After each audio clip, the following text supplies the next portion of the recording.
See this right here? My husband and my younger son thought I was crazy for wanting to get this, but I'm not crazy. And they have actually loved having it around too. His girlfriend even loves to come over and, you know, get a glimpse of him.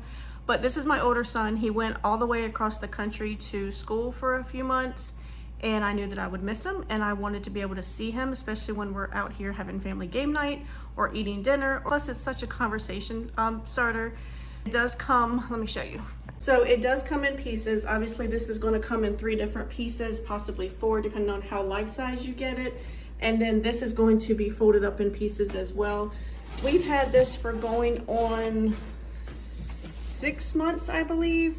And we have animals. We have the automatic robot vacuum that rides around and hits it. And while it still looks great, as you can see, it is starting to fold up just a little bit right here, but nothing that some 2-sided tape wouldn't hold down. If you want it, you know, like for a wedding or for a party, you just want somebody to be present, I would say go for it. It's definitely lifelike. He's a little bit taller than this in person, but anyway, you could put it on some books if you want to have the same height, but I absolutely love it. It's so realistic. I mean, look at that. It's flawless. So I love it.